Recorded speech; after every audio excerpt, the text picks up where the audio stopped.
I internalize this idea that unless I get 100%, unless I win, I'm not good enough, I'm not loved. Doctor and broadcaster Dr Rangan Chatterjee. Your first book was a huge success. My guest today is the perfect guest. It's a really big honour to have you on my podcast. My son Janum, getting sick at 6 months old, changed the course of my career. You see, we need to evolve the way that we practice medicine. Sleep deprivation is associated with pretty much every single chronic disease we have. Compared to about 60 years ago, we may have lost up to 25% of our sleep. The way society is set up now is making us lonely. We've moved away for work, we've moved away from our families, we don't have the tribes around us, and it's very, very damaging for our health. It took me ages to figure this out as a doctor. I think you can always make a change, right? You can use these moments of adversity in your life to teach you something. It's the best journey you'll ever take, but it's a journey. It's not a one hit. The first step in any change is. So without further ado, I'm Stephen Bartlett, and this is the Diary of a CEO. I hope nobody's listening, but if you are, then please keep this to yourself.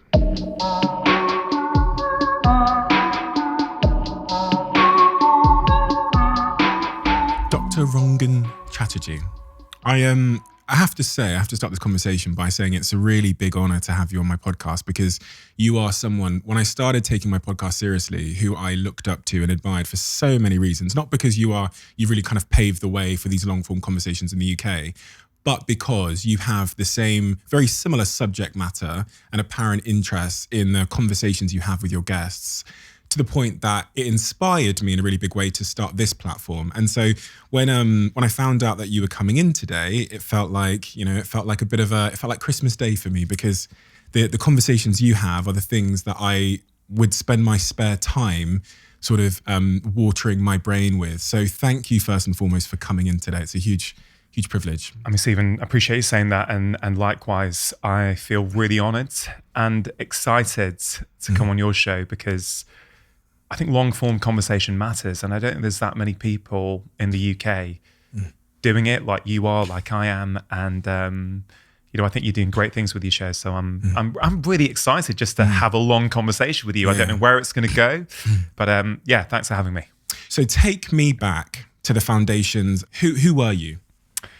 So I grew up in the northwest of England, and mum and dad were immigrants from India. Dad came over in 1962 for a better life to the UK. Mum came over in 1972. I grew up, got an older brother, and like many immigrant families, education was king, right? It was about get good grades at school, go to a good university, get a good job. Right, that was the kind of drive from home. My experience was very much, the culture at school is really different from the culture at home. And I didn't really think much of it at the time, but now in my early 40s, looking back and reflecting as I've done for this new book, is that was incredibly problematic in many ways, because you end up pretending to be somebody you're not in order to fit in. And I can see now that's been a pattern for most of my life. I've not been myself. I've tried to be someone else. I've tried to do things to get validation and love from other people. And I've got to say, it's only been in the last few years where I've managed to kind of let that go. Another piece there, which I think is really relevant to your question, is because education was such a big thing, because mum and dad in particular, so much discrimination he faced, right, when he came here in his job. He had to change speciality as a doctor because he just couldn't advance. And so ultimately ended up moving to a specialty he didn't like, he didn't enjoy, to give his family security. So what do they want to do? They want their children to not have to go through that. So I grew up with this kind of idea that I'm only loved when I'm top of the class, right? I'd come home, if I got 99% in an exam, my mum would say, why didn't you get 100? Right, if I came out with 19 out of 20 in a test, okay, what happened? Why didn't you get 20? Now, what's really interesting about that is I'm not criticizing my parents, right? I love my parents. I think they brought me up really well. But it speaks to a situation. There's different perceptions, right? So I spoke to mum recently. I said, hey, mum, why did you ask me those questions? Why did you push me so hard? And she said to me, because I knew you were capable. I wanted you to be the best that you could be. So mum did it with me from a place of love, right? She wanted the best for me, but walk around to the other side of that story. I internalized this idea that unless I get 100%, unless I win, I'm not good enough. I'm not loved. And I can now see that drove me my entire life. This need for external validation. What are other people saying about you? People say nice things, you feel good. People say nasty things, you are literally broken inside. So, a lot there that I've come to terms with over the past few years. But for me, understanding that I can go back and rewrite those stories, put a different perspective on all those events, has given me this real sense of freedom, calm, contentness. And ultimately, it's resulted in me feeling really, really happy. One of the things you've said is that you believe the purpose of life is really finding out who you are, because once you find out who you are, then you can go on the journey of finding out what it is you want. So my question for you is, what did you then pursue as a consequence of believing that external validation was true validation, that was truly your purpose? How were you misguided or led astray? Yeah, so I went to university at Edinburgh, went to Edinburgh Medical School, left home having the time of my life, partying, whatever, people when they get that sort of sense of freedom for the first time. A lot of my uni life was spent playing in bands, right? So music is a big part of who I am, what I do. So I'd be practicing loads, we'd be playing loads and loads of gigs. And then it all changed. I must have been 20, 21. I think mum phoned me at like 10:30 at night and said, hey, look, dad's in intensive care. The doctors don't think he's going to make it through the nights. Can you come back home? And I remember seeing dad's in the intensive care unit, and he ended up surviving the nights. His kidneys failed. He went on kidney dialysis for the next 15 years. But basically, dad getting ill changed the trajectory of my adult life. So yes, I was in Edinburgh. I finished off. I worked there for a couple of years, but my mind was always back in the Northwest. And I moved back to the Northwest, which is one of the reasons I live there now, to help my mum and my brother look after dad. And it was incredibly stressful, particularly in the last years before dad died, really, really stressful. And I would escape periodically. So coming back to your question about how does that impacted me, I wanted to do well. Like I got my specialist exams. I got good jobs in prestigious hospitals, right? I got those things. I thought, that's what I'm doing. I'm doing the right thing. And then when dad died in 2013, March 2013, it was like there was a big hole in my life. And so I would just go walking. I was just trying to make sense of everything. And the truth is, the amount I learnt from dad's death was just profound. I'm not sure I would have learnt these things. I was asking myself, whose life are you really leading? I don't regret any of it. Now that dad's not here, I'm glad I spent so much time with him.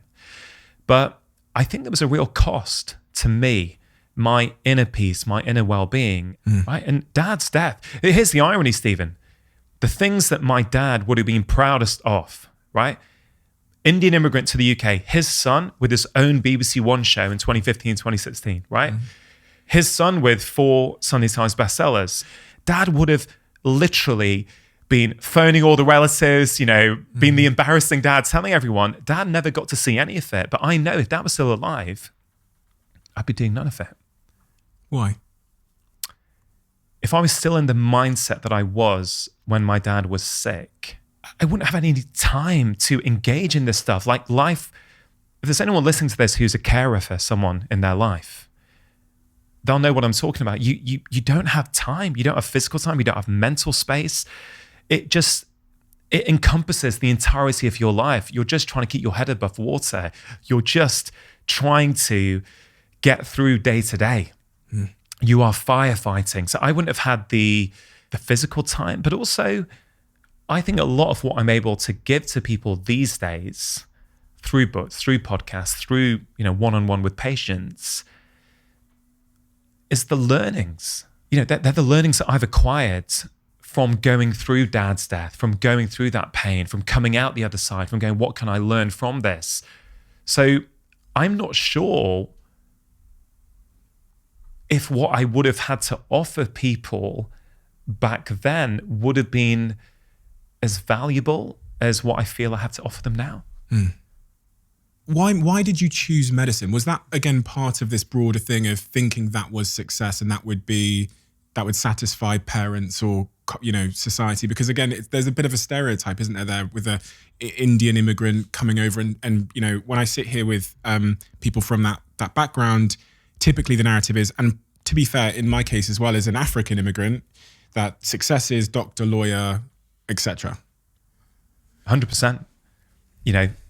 It is a stereotype, but it's largely true for many families. As an Indian immigrant child in the UK, the three careers that generally are available to you are doctor, lawyer, engineer. That's what is valued. Of course, just to be clear, that's not every single family, but just by and large, I think that's true.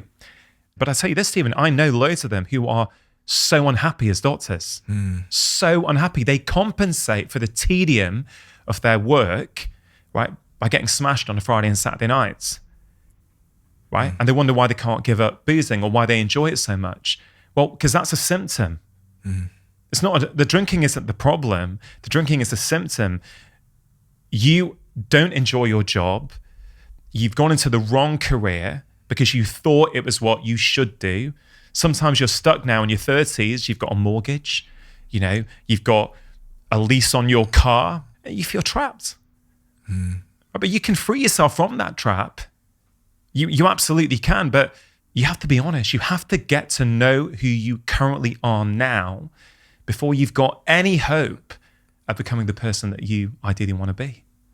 It's so unbelievably true in every way. I mean, so much of that I can relate to for so many reasons. And you were talking there about your almost your parents' misplaced love. What you've clearly managed to figure out later in your life is that actually came from a place of love. Yeah.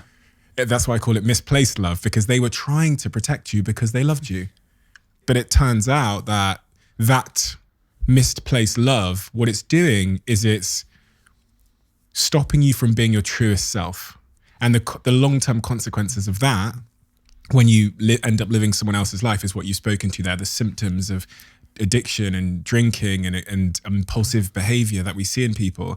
So my overall conclusion there was this urgent need, as soon as possible in your life, to get in touch with exactly who you are and defend it at all costs. If you can do it at 16, do it. If you're 45 and listening to this, now is the second best time. Yeah, I mean, I've got so much to say on that. You're never too late to start on this journey. But how does someone start on that journey, right?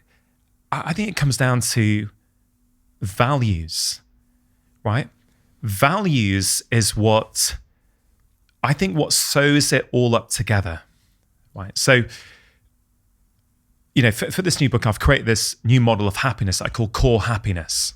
So core happiness has three components: alignment, contentment, and control. We can talk about those if you want, but one of those legs is alignment. Alignment is when your inner values and your external actions are the same. When the person who you want to be inside and the person you are actually being in the world are one and the same. That's one component. It's not everything, but it's one component.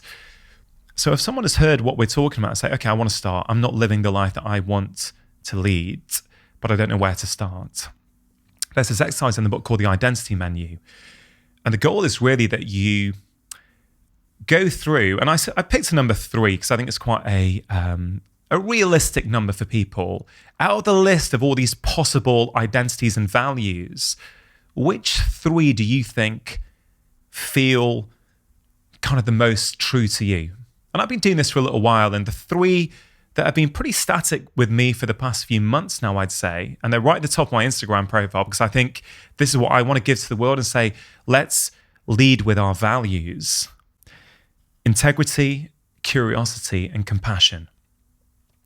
So this is who I am, right? I'm not a doctor. I'm not a father. Now, I think this is such an important point that I've been thinking a lot about over the last few years. I have a role as a doctor. I have a role as a father, but it's not who I am. Because when we cling too tightly to our identities, we put ourselves in a very fragile position. Let's say, I go around, I'm the doctor. I'm Dr. Chatterjee. And I sort of absorb that and I think that's who I am. Then what happens if I get fired? Right? What happens if I get sick and I can't work as a doctor? What happens when I retire? This is real. This happens to people. They lose their sense of who they are. What about my role as a father? Right? To be really clear, me bringing up my kids well is one of the most important things to me, more important than my work, 100%.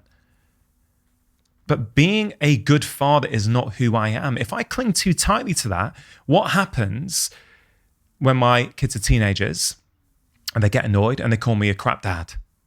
I've seen this happen. I've had patients come in, say, they call me a crap mum, but that's all I do. I do everything for them. I've given everything up for them. It's like, wait a minute. You are much more than your roles. Let's talk about cars, right? You said when you were 20, you wrote down what you wanted, right? There's nothing wrong with having a nice car. The problem comes, for your happiness at least, when you identify with that car, where that car says something about you. And the problem is, you drive around, I don't mean you, one drives around in their flash BMW, let's say, and they think, that says something about me, who I am. What happens if you lose your job? What happens if you prang it? What happens if you have a divorce and you can't afford it anymore? You go from what I call core happiness to junk happiness. Junk happiness is what many of us think happiness is, right? We think it's that momentary hit of pleasure. Buying something online, Instagram, chocolate bar, hit of booze, right? These things can be pleasurable things. They may have their role from time to time, but don't mistake that for being real core happiness. Core happiness is, I think, what we are chasing, but I think we misdefine it. We think it's something it's not. Happiness, it's not a destination that we one day get to, right? It's a direction that you can choose to take in life. It's a choice, right? I heard your conversation with Mo in the hotel room last night, which was fantastic. So good. And I agree with what you and Mo were saying. Happiness is a choice when you understand what happiness really is. What is it? It's not a thing that you can get to. It's not something that you can pursue directly. It's something that ensues when you do the right things. And the right things for me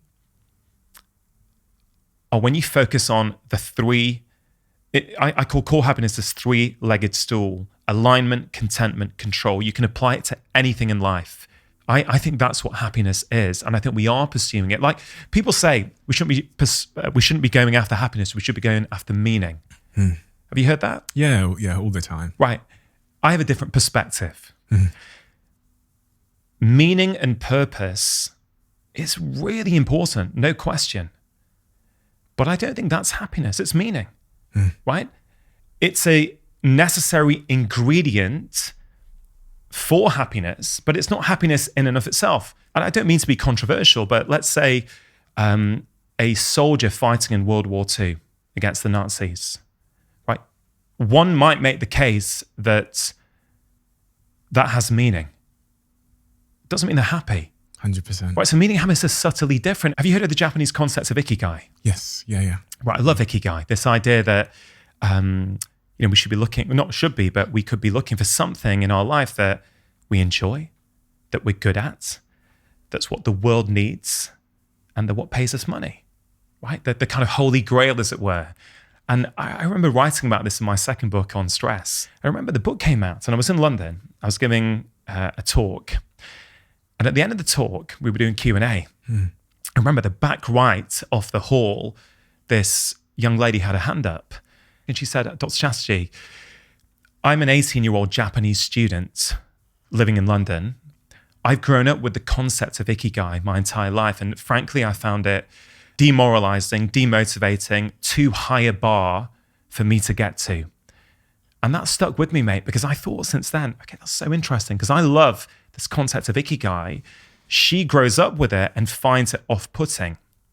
I think the problem with these grand ideas of meaning, purpose, ikigai, as much as I like them, they're not for everyone. Someone might be hearing that in a call center right now.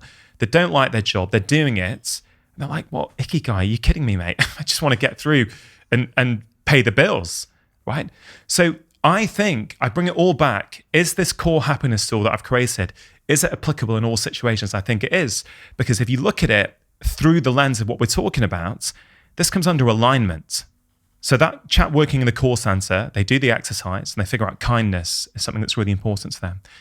Then, if on the way to work, they stop in the coffee shop and they're kind to the barista, they get on the bus to work and they're kind to the bus driver, they go to the job that they don't particularly like, but they are kind to their colleagues and their boss, they're living an aligned life. They're living with meaning. It doesn't mean that the job that they're in currently is the job that they love and they're going to be in forever, but they're living in harmony with who they are. And that's going to mean that meaning and purpose come naturally as a byproduct. So I want people to really focus on alignment. It's one pillar of happiness, and I think your meaning and purpose will come. Can you talk to me about control as well? I thought long and hard about this word control. And I ummed and ahed. Was it the right word to use? And I spoke to some of my patients, I spoke to some of my friends.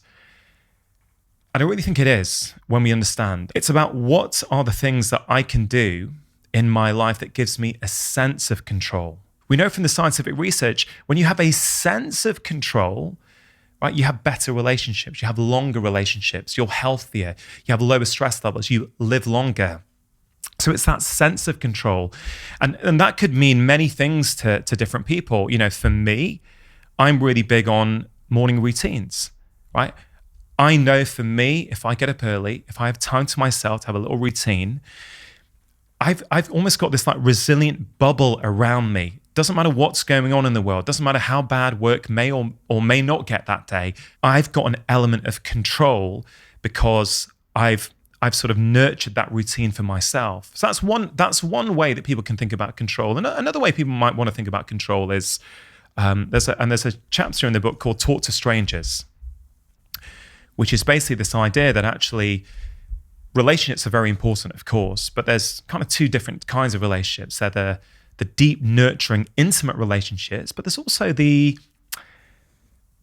kind of almost trivial interactions that we have day to day, right? So when you say hi to the barista, or, you know, I said hi to your work colleagues when I got here, those little things, they are not trivial.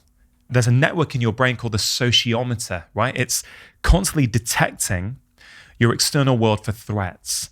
And when it receives positive information, like a smile, like a bit of a nod, a handshake, you know, it sort of relaxes. Your stress levels go down. You feel a sense of connection with the world around you. Coming back to control, you feel that the external world is safe. Safe, yeah. I've got a degree of control. There is order in the world. Let's focus on these simple things you can do each day. If you say hi to the Amazon delivery driver and smile at them, say thank you to the barista and say a few nice words to them, say hi to the bus driver and smile at them, thank the postman, you are working on your happiness. You know, it seems trivial, but it's not. The research is so clear, right? Because it gives you a sense of control. Second pillar of the three. And we've got to touch on the third pillar before I start getting into all of these topics. Because it's so interesting that these are the things that, you know, we're talking about today, because I think I spent all weekend reading about studies on the importance of, you call it the sociometer in the brain, but just that thing that connects you with your tribe. But please do get into the third point, which I think you said was contentment. Contentment, yeah. Yeah. Contentment is about feeling calm and that sense of peace when you're at peace with your life and you're at peace with your decisions. So what things in your life give you that sense of contentment? And I really feel it's these three things, when you put them all together, the side effect of doing them is you're happy. Yeah. Right? But also happiness is not often what we think it is, that big billboard image of the happy family on the beach with a smile on their face and the ocean behind them, right? That, to me, is not happiness. That's a pleasurable experience. Yeah. It can form part of a happy life, but that's not happiness. You can be sad and happy. The way I look at happiness, core happiness, I was thinking about this last week. I was chatting to someone who was going through grief. You know, someone very close to them had died. And, you know, we were having a really long, deep conversation, but they were present with their grief and they were able to share with me exactly how they were feeling. No masks on at all in terms of these kind of metaphorical masks that we put on. They were just being themselves. That's core happiness. Because they're aligned, right? Their inner thoughts are, I feel sad, upset, frustrated for my loss. And their external actions are completely aligned with that. So I kind of feel really what happiness is about is living an intentional life. It's about taking the time to understand who you are, defining for yourself what happiness is or what success looks like, not using society's definition. You posted a few days ago, don't use society's definition of fun. Right? That was a great post. You know, just because society says to have fun, you need to go to a bar, have loud music on and get drunk. Well, if you like to sit at home in the bath reading a good book, that's great. And if you don't, that's fine as well. But it's got to be you. It's your values. So I can't tell someone what they need to necessarily do in all aspects of their life to be happy, but be intentional about your life. My girlfriend came upstairs yesterday when I was having a shower and she said to me that she tried the Huel protein shake, which lives on my fridge over there. And she said, it's amazing. Low calories, you get your 20 odd grams of protein, you get your 26 vitamins and minerals, and it's nutritionally complete. In the protein space, there's lots of things, but it's hard to find something that is nice, especially when consumed just with water, and that is nutritionally complete, and that has about 100 calories in total, while also giving you your 20 grams of protein.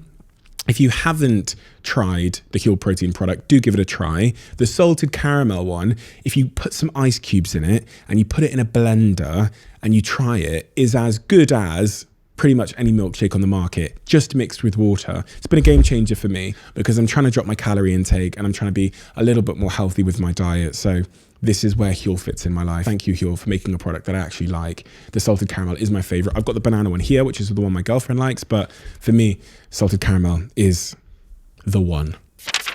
You know, when people give advice in their books and, you know, when I do it online with my content, there's something which I realize has to be done first. So as much as you could have told me to get into alignment, the counterforce that was saying, fuck that, was this deep sense of insecurity and that piece of work I had to do, as you describe it, to heal first before I could start looking with a clear view at the way I was living my life. Because if you had asked Steve Bartlett at 18 years old what his values were, you know, he would have said Lamborghini. Next question. He would have said money, right? I know those aren't even values, but that's what he would have said, right? So I'm interested to know how you think someone can go on the journey of healing and understanding themselves and self-awareness, which I think is the foundation of then all the pillars you mentioned of happiness.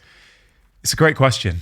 I don't think it's going to be you listen to this conversation, you watch it on YouTube, you get the book, whatever. I don't think it's that you do that and then you're like, oh, I've got it. I've figured it out now. I know my values. Okay, great. No, this is a journey. It's the best journey you'll ever take, but it's a journey. It's not a one hit. The first step in any change is awareness. All behaviors serve a need.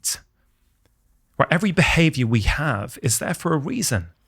I can't just tell a patient you should drink less alcohol without helping them understand why do they need to be drinking that alcohol in the first place. Right? It took me ages to figure this out as adults. I think, why am I struggling? Why do they stop for 2 weeks and then they get back on the horse? It's like, oh, we've not dealt with the underlying need. It's like New Year's resolutions, right? No one has a problem going spinning 4 times a week for the first 2 weeks in January.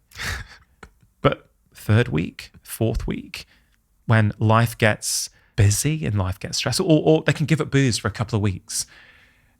And then they just can't keep it going. It's like, I need it to unwind from my workday. That's because your alcohol consumption is a symptom of the way you're living your life. If you want to change that, you can try and white knuckle it and reduce it.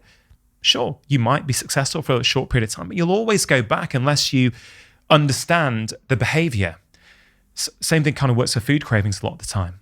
So if someone's listening to this and they go, okay, I want to know what to do, but even if they're starting to challenge themselves already and go, you know what, I'm pretty interested in what these two guys are saying. I don't kind of know what my values are, but I've got a feeling that I'm not living life in accordance with them. Like I think I'm chasing the wrong stuff, but I don't quite know what to do about that.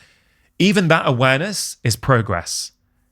Right, so I think it's really important. We can't always just find it out, get to the solution, go and live happy lives. It doesn't work like that. So step 1 is awareness. Now, if you have that awareness and you want to go further, a simple thing you might want to do is what I call the identity menu in the book. You might literally want to try and write down 3 values, or even 1 value. Start with 1, right? Start with 1, right? Just write down 1 value. And then in a week's time, ask yourself, how often in that week did you live in accordance with that? How often in that week did you live in a way that was not in harmony with that? Okay, it's not about beating yourself up. It's not about holding yourself to this unattainable ideal. It's just ask yourself the question. Just gently start compassionately probing what's going on. Right, so I think that's a useful exercise, and build up to 3 values if you can. And, these things need reassessing. The other exercise I like, which I think is really practical, it's got 2 parts. It's called Define Your Happiness Habits and Write Your Happy Ending, right? And if you want, we could try it actually. Let's do it. If you're up for it. I love doing these long. So I would ask you, Stephen, think of 3 things that really bring you a sense of happiness, deep calm and contentment, that make you really feel good. So I think one of them, which I've actually read about in your book, is about serving others and helping others. It feels to me like a happiness rush or a sense of fulfillment or contentment that I can't seem to get anywhere else. The other one is like pursuing my artistic interests. So things like when you can see my DJing equipment over in the corner there, when I do my DJing, or when I give time to myself to write or create. Okay. I call that like expression. That's like, yeah. And then I think the third one is what I think you call in your book like movement. So moving. So exercise. When I go to the gym and I'm not sure why that is, because this might fit into a number of categories, because in part it's like meditative. When I'm on the running machine or on the Peloton, it's really meditative. On the other part, there's obviously physiological impacts and biological impacts of the exercise. And then on the third part, it might just be because I'm giving time to myself. So I'd say those are the 3 that came to mind straight away.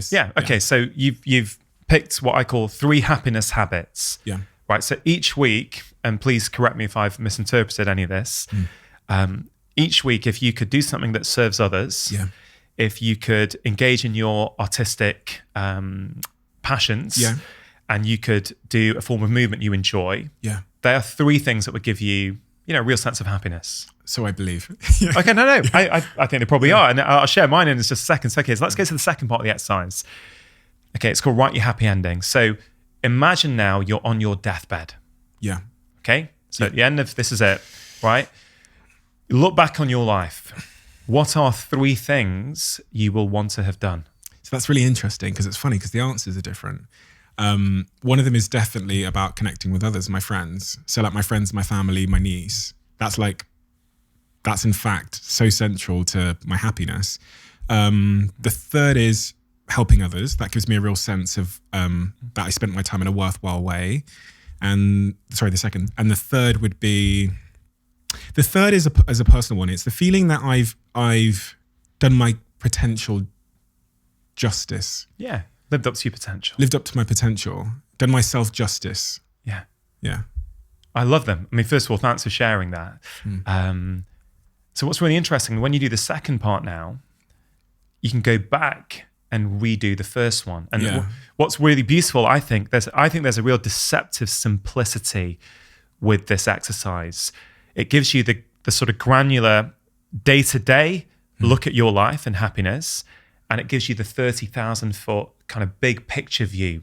And you can see if they're aligned. So if you do the 3 happiness habits each week, doing something for someone else, serving others, engaging creatively, and moving, will that get you to your happy ending? No. So I was missing one. you're missing one. Yeah. The which I didn't relationship realise. piece. Yeah, exactly. Yeah. And so this is not about catching anyone out. This is something I think we can all benefit from, myself included, on a regular basis. It doesn't mean you can automatically change the entire trajectory of your life, but it does mean this is about intention, right? It's like, if that's what the goal is at the end, well, like for me, I know 3 happiness habits for me are, number 1, spending undistracted time with my wife and my children each week. That's really important. Number 2, doing something that helps improve the health and well-being of others. Really important. Number 3, having time to pursue things that I'm passionate about. Those are kind of my 3. I'm doing the final piece. The 30,000 foot. Yeah. that's So good. I know each week then for happiness habits, if I have, let's say, 5 meals around the dinner table with my wife and kids, where there's no phones and we're totally undistracted and in the moment, right? I know that I'm doing that. I know if I record an episode of my podcast each week, I know that I'm doing something that's going to improve the lives of other people. And if I have time to, I don't know, play guitar, play snooker, whatever, I've got all kinds of creative passions each week, then I know that if I just consistently do that, just a little bit each week, I'm getting to the happy ending that I want. And for that person who may be listening to this and struggling, that may be something else that they can start doing, And what's really interesting, Stephen, is we think we're all quite different. There was a study from last year which showed us that actually, despite all our differences, we feel as if we're being our true, authentic selves when we're being kind, compassionate, doing things for others, enthusiastic, present, and in the moment, right? All of us. And what I love about these exercises, they really bring awareness and intention to your life. You could say, yeah, I really value health. Yeah, I really value my health and well-being. And then they can assess their life and go, I'm doing nothing each week to support that. I say that's who I am, but I'm not. You can say, as I did for many years, I valued my friends. You know what? I got so busy with work, I wasn't making time to see them. And again, it's not about beating yourself up. This is really, really important point. This is about honesty and awareness, right? You're never going to become the person who you want to be until you know who is the person you are right now. It's not about guilt. It's not about shame. It's about just transparency, going, okay, all right, I'm not aligned at the moment. Okay, fine, no problem. I'm going to take one step this week. I'm going to make an effort once a week. I'm going to phone one of my best mates just for 10 minutes, just to say hi. Even that it's helping you become more aligned. It's helping you get to that happy ending. So, maybe there's some useful stuff in there for people to kind of take and actually start applying. It's so funny because when you said that exercise, I could spend a lot of time, as I think I have in the past, trying to figure out who I was, and the techniques are complicated and they're largely influenced by who society thinks I should be and what my values are. But the minute I did that exercise, it was so clear. It was so unbelievably easy to do and so clear. And then, as you said, when we zoomed out to my deathbed and said, like, what are the things on your last days that you're going to value, to see how obvious it was that I'd left out something so fundamentally important, which is like my friends, my family, my relationships in my sort of, the things that make me happy, was like alarming to me. It was like, how are you not living in alignment mentally? How did you not know that was so fundamental? But I think you just beautifully illustrate, Stephen, that we can see it brilliantly in other people. Oh, 100%. Man, I can see it in you. I can see it in my patients. But you know what? It's pretty hard sometimes to put the mirror up and see it in yourself. Do you know what I mean? I think 100%. I think the other, I think you've asked a brilliant question. What can that person do? I think the other thing, and probably arguably the biggest this is the biggest thing I think that's had the most impact on my happiness and wider health over the past few years, is this understanding of perspective. That there are multiple perspectives on the same situation. And I think this is a really important point for people to get. So let's say someone's stuck in their life. And they go, look, I don't know what to do. I'm trapped here, right? I don't know. I get up, I go to work, I try and look after my family. I don't know this stuff about values and all that kind of stuff. Okay, fine. If you just forget all that stuff for a moment and go, okay, let me just see if I can start broadening my perspective. Because once you start broadening your perspective and start seeing things from somebody else's perspective, it changes everything. So one of the ways I do this is to understand that this phrase, I'll go as far as this. This phrase has had the most impact on my health and happiness above anything else. If I was the other person, I would be doing exactly the same as them. Again, a very simple phrase, but when you really, really get it, you're basically saying, if I was that person with their childhood, with their parents, with their life experiences, I would be acting in exactly the same way as them. And if you think you wouldn't, I would very gently invite you to consider that this may be your ego talking. If they could act differently, they would. And what that does is it brings such a deep sense of compassion to every single day of your life. You can start to have a perspective for them. For example, it could be maybe their daughter was sick last night and up and they didn't get much sleep. Maybe they think they're going to lose their job and they're late for work. Right? Whatever it is, it doesn't matter. The truth doesn't matter. Right? For your happiness, the truth, I would say, doesn't matter. Again, I don't mean to be controversial, but I think some people will take that. I think that's quite controversial. You're a football fan, right? There was a study done. Football match, one incident, right? Two sets of fans. They were interviewed about the incident. Both of them had a completely different perspective on the same incident, right? We all know that. There's a foul, or, one team, that's definitely a foul. That's a foul and a yellow card. The other side, that was nothing. You didn't touch him. He dived. We know that anyone who's got a partner, right, or had a partner, you have a row, you have a disagreement. Well, depending on which side of the table you're sitting on, you have a completely different perspective of the same situation, right? So I say in any situation, choose a happiness story, right? I'll give you another example. One of the most profound conversations I have ever had on my podcast was with this lady called Edith Eger. When I spoke to her last year, she was 93 years old. At the age of 16, she was getting ready. That evening, she had a date with her boyfriend. Knock on the door. Her parents, her and her sister, get put on a train, taken to Auschwitz. Within a couple of hours of getting there, Edith's parents get murdered. Somehow she gets through the next few years. She survives. What she has taught me is that you can always create a different story on any single event.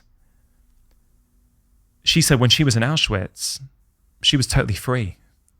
The prisoners, they weren't free.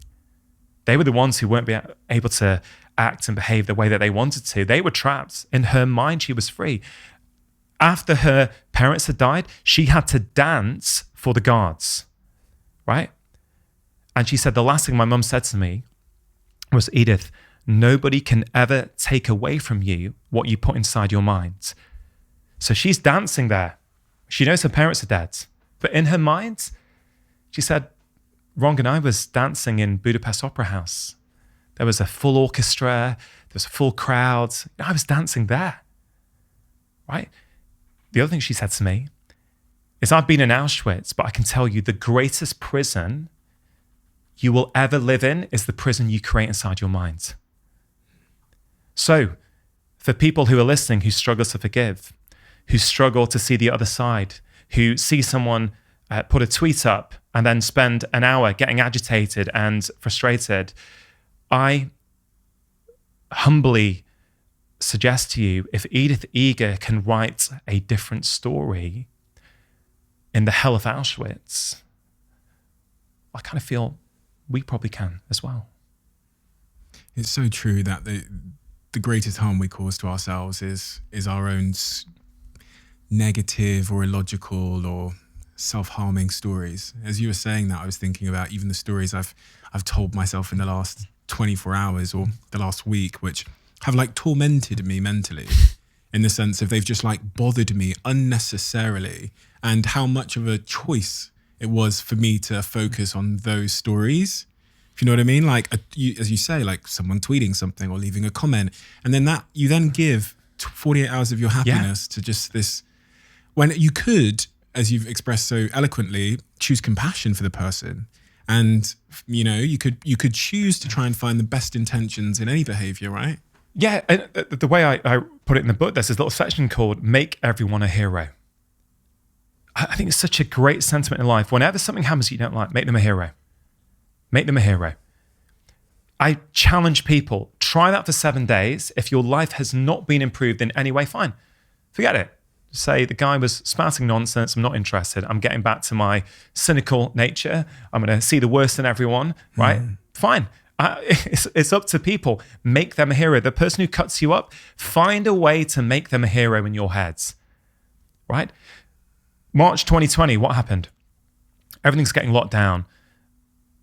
Toilet roll shortage on the shelves, right? So what do people do? Now, I understand that was a very unique situation. People are getting triggered. People are getting scared. I understand that. But let's look at what was happening. People were bad-mouthing. Who are these people who are taking all these toilet rolls? It's so inconsiderate. You know, they shouldn't be doing that. Okay, fine. Let's just see, could we write a different story? What might have happened? Well, it could be that every shopper that day took one extra roll. And so by the end of the day, when the TV cameras came in, no one actually did anything that bad. They just took one extra roll. And the supermarket stock was all planned around average shopping habits and behaviors. Okay. It could be that someone was really, really scared and anxious. And let's say they've got ulcerative colitis and they have to go to the toilet 20 times a day and they're petrified. So maybe they did go and buy 10 packs. Or maybe, let's take it to another extreme, maybe someone is skint, right? They've got no money. They've got no prospects in life. They thought, you know what? I can make a fortune here, right? So I'm going to get them all. I'm going to sell them on eBay. Okay. Whatever you think of that, if you can have compassion for that person and understand if I was them, I'd be doing the same thing. It changes everything. It changes your physiology. It changes your perspective. And why I think that's so powerful, particularly now more than ever, Stephen, like seemingly we're in a very divided and toxic world, right? Seemingly. What we need is more compassion, right? But how do you get compassion? We can't just say, you know, I want to be more compassionate. That can work for some people. Use this, right? Make them a hero. Say to yourself, if I were them, I'd be doing the same thing. You know, it really helps humanity. It helps you feel better individually, but it will help connect you with people around you, people who've got different views and perspectives. It allows you to sit alongside them. So this is probably one of the things that I use the most, along with, which sort of goes along with this.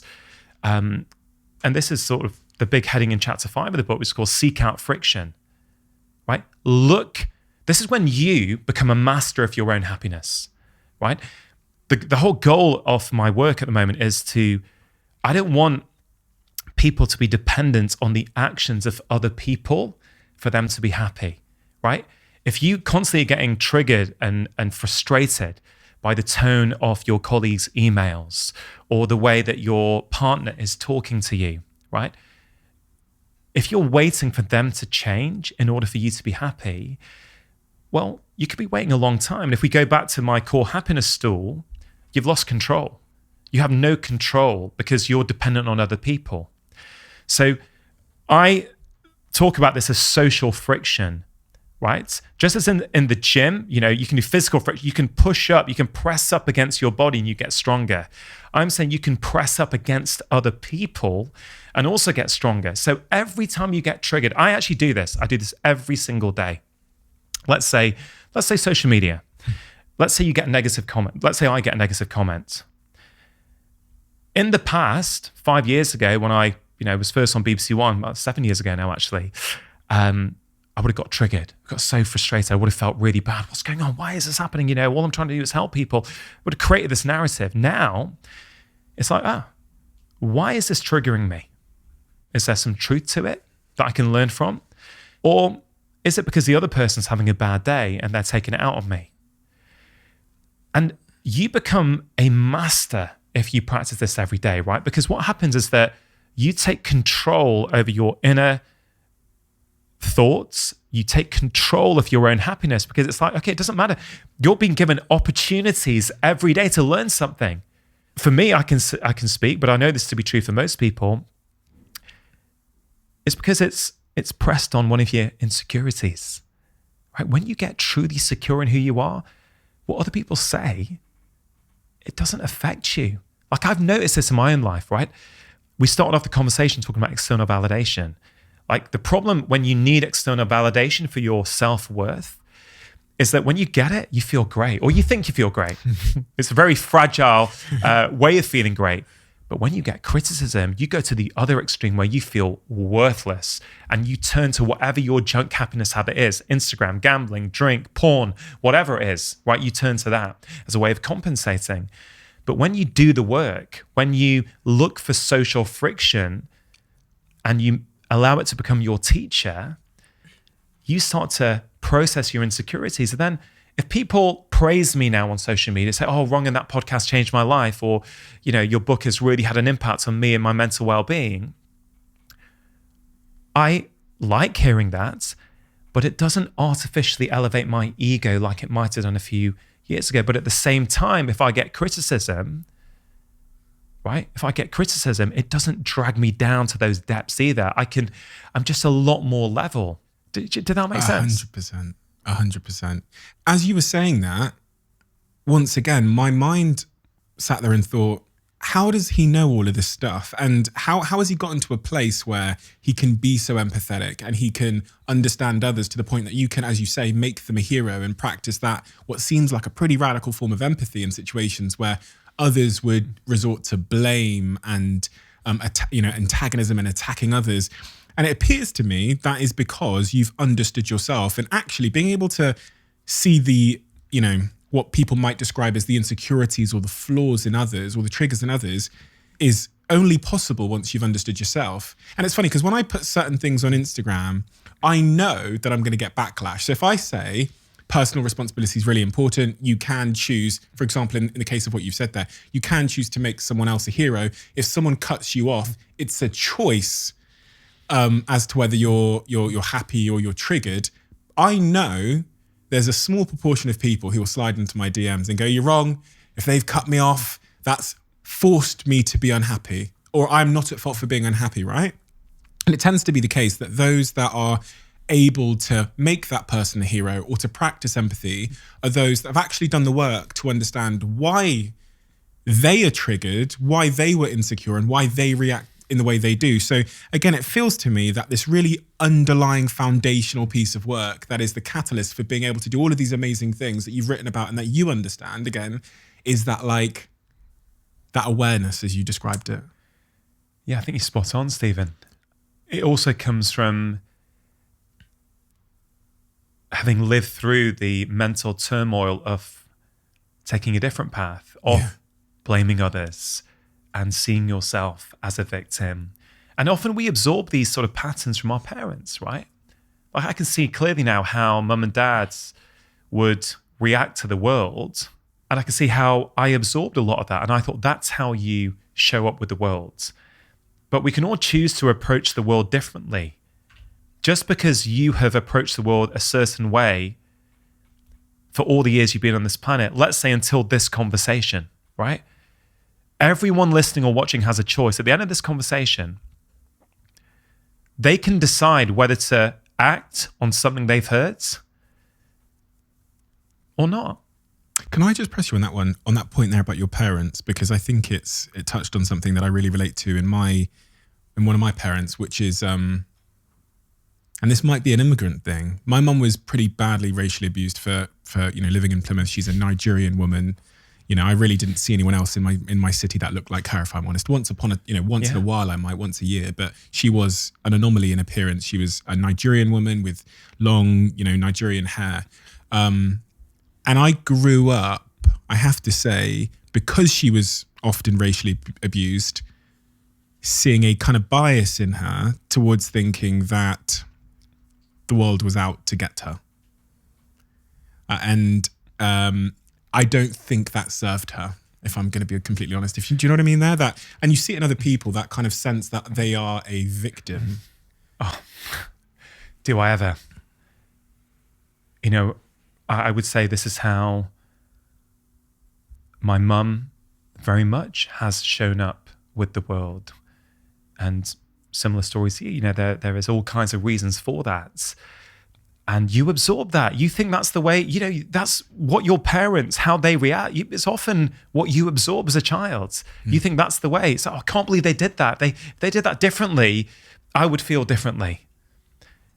And it's really understanding that you have a choice in how you show up with the world. You have a choice in how you feel about a situation. You can choose a different story. Mum, to be fair to Mum's now 81. She's pretty immobile. Me or my brother give her breakfast on most days. She is changing, right? It's so wonderful to see sometimes. It's like, oh, wow, well done, Mum. Like, it's just so wonderful to see that any one of us can change at any age, right? We can make subtle choices, small things that make a big difference. I also grew up very protective. You'd see things that weren't there. Man, if someone cut me up in my 20s, I'm not sure I should even say what went through my mind, right? Yeah. I wasn't calm and content, at all. I'd get triggered. I'd think they were, whatever. I may even shout in my car, for the sake of my career, I should probably just not go any further. But no, I'm just joking. I'm saying I probably said things in my head or screamed them out that I'm not particularly proud of now. But I can see that I didn't have the emotional maturity and the emotional awareness to do anything different. What is that? What is that is victimhood, in your view, often like an ill thought through form of self-defense? That, because I'm thinking about why, say our mothers who were subject to a lot of abuse or whatever, why did they make the choice that the world was not on their side? And how, because that seems like maybe in the short term, it might help you. So if something happens to you, or you're unsuccessful in business, you can say, well, it was the bank, they're racist. What is the psychology there in the human that's choosing to default to victimhood? And you see it in I see it in a lot of my friends, actually, when they fail at something, it appears that they use blame as a way to protect their self-esteem. Or I think you just nailed it. That's what it is. It's protection. It's to give you that feeling of safety. That's what we're always craving. We want to feel safe. So it makes you feel safe. Actually, it's not me.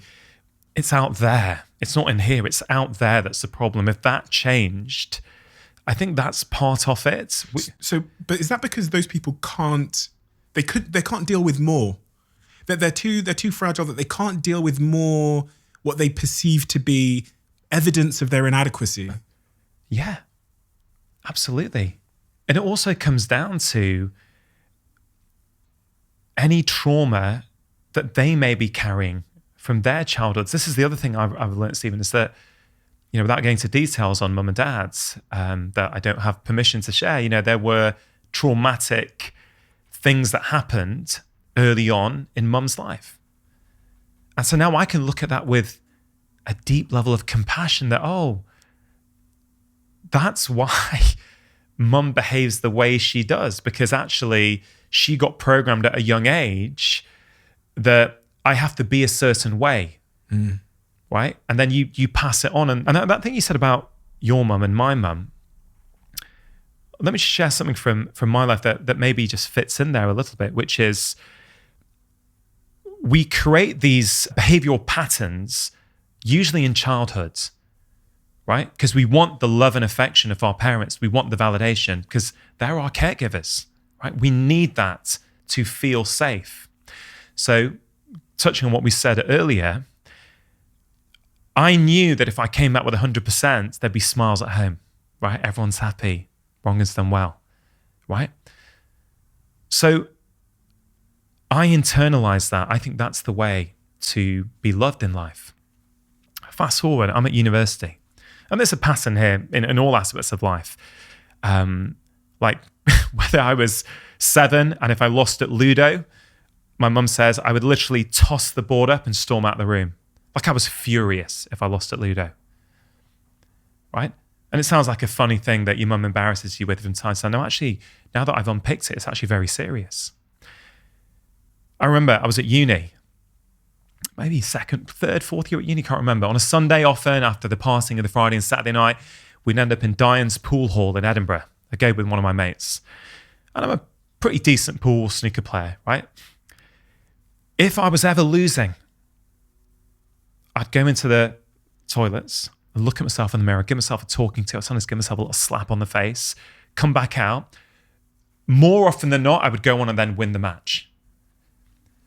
And I thought I just liked winning and I was competitive. That was all a story, complete nonsense. It wasn't that I liked winning. It was that the pain of losing was too great because it reminds me on a deep primal level, I'm not loved when I lose, when I'm not the best, right? So it's that feeling of safety. And here's the other thing. If I did win, I wasn't happy that I won. I was just happy that I didn't lose, right? And then you compensate. You don't realize it. It might be a bit more sugar that evening, a few extra beers that night, a little cheeky trip to the casino on the way back because you've got this discomfort in your body, in your soul, right? That you need something, you need a junk happiness habit to deal with it. And we're all going through that. My parents, your parents, right? They've also had childhood programming that they're playing out. And I think when we really get that, we can be compassionate. I have to say that was just outstandingly beautiful, the way you've articulated all of that. And it really did bring me back to this sense of empathy, which links to something you said earlier, which is if I'd gone through what my mum had gone through, coming from Africa to the UK at, God knows what age she did, I think maybe 17, having left school and then having to fight for survival in the way that my mum did. And my mum is the single hardest working person I've ever met in my entire life. I would have behaved in the exact same way. Yeah. And that really, it does a remarkable thing for your perspective on them, how you view their struggle and how you view their current behavior, which I think is actually a really good pathway to engaging with them and then being able to have conversations. And it is such a beautiful sentence, that one of, had I been through what they've been through, I would have behaved in the exact same way. And that is completely true of my mother. I did not have to struggle in the way she did because of her struggle. It's true for all of us, actually. I think we can all apply that to every single interaction in our life. And in fact, my challenge would be try it, suck it and see. See what life feels like. See what your experience of life, physically, viscerally, emotionally, see what it feels like when you start to show up like that day to day. Right? If you're skeptical, okay, I hear your skepticism. My challenge to you, if you're skeptical, is try it for 3 days. Just try it. Because I'm not here to try and convince people. I'm not here to tell people what to do. I know this has literally transformed the way I show up with the world. And try it with your enemies, right? Yeah, sure, try it with your parents, who hopefully you love. Try it with your enemies. Try it with that person at work who you don't like. Try it with that boss who really pisses you off and riles you up every time. Just try it. Maybe you can't do that straight away. Maybe you have to work up to that. This is a skill, right? Happiness is a skill. You can get better at it. But how would you know how to get better at it? When did you get taught the skill of happiness? I didn't get taught it, right? They don't teach it at school. They don't teach it at university. I didn't learn it from my parents. I didn't learn it from society. In fact, the lessons I learned from society were that you need to earn more money. You need to get a better job. You need to get a nicer car, a nicer holiday. Those things are signs of success and therefore happiness. And it's a myth. I think that's the biggest myth we fall for. We think that's what happiness is. Success is success. Happiness is happiness. They can sometimes coincide, but they don't always. But they can do if you back up, if you take a pause, you start to do some of the things that we're talking about. You start to have a bit of time to reflect. You know, solitude, Stephen, is so important, right? Every bit of our free time now is sucked up. Like, I went to this gorgeous coffee shop next to your studio just before I came in, right? Now, I imagine 15 years ago, you go into any coffee shop in London, you'd be standing in the queue, you'd be waiting. You know, there might be 5 people in front of you. Fine, you'll be looking around. You might bump into someone you know. You might be daydreaming. Now what happens if you go into any coffee shop? Everyone's head down, stuck in their phone, right? You're looking, you're trying to catch up with your emails, just have a quick cheeky look on Instagram. Okay, I'm not criticizing anyone for doing that, but that comes at a cost. It means these little micro moments of downtime where your brain is trying to solve problems for you and process life, they're being lost. If you're constantly consuming, right? If you're constantly consuming content from outside, whatever it is, even good content, right? Even nourishing content, if you're constantly consuming, you're not allowing your own thoughts and emotions to come up. You know, every summer now, I take a social media break. I tried it 3 years ago for the first time. It took me a few days to really get into it. Then after 2 weeks, I didn't want to go back on. Now, I'm not anti-social media, right? I can see the value that it has. I use it to try and spread helpful messaging, as you do. But I felt really good. And what I really experienced even is I allowed these deep innermost feelings to come out. I started to figure out what I think. What I think, not what the world thinks. Because that's half the problem. Going back to what you said, that person who's confused, right, and doesn't know where to start, here's another tip for them. See if you can have 10 minutes a day without your phone, without music on, right, without an app that you're looking at, without distraction. Just sit. Maybe with a journal if you want, but just sit, see what comes up. Because often we're so scared of what's going to come up, we distract.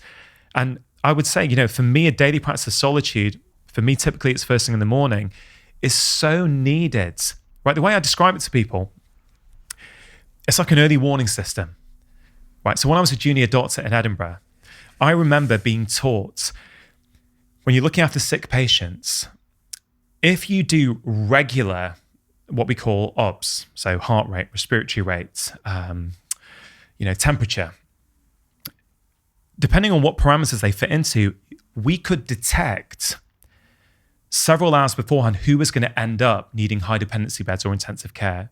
It was really a simple concept that by doing these regular checks, we can then take aversive action and make sure that person doesn't end up going downhill.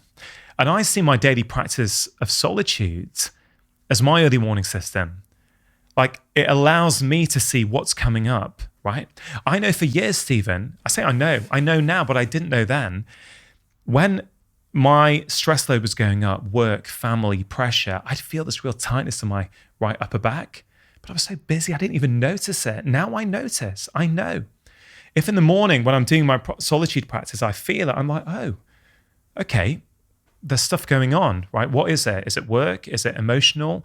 And it allows me to intentionally say, okay, do I need to cut out some commitments I've got?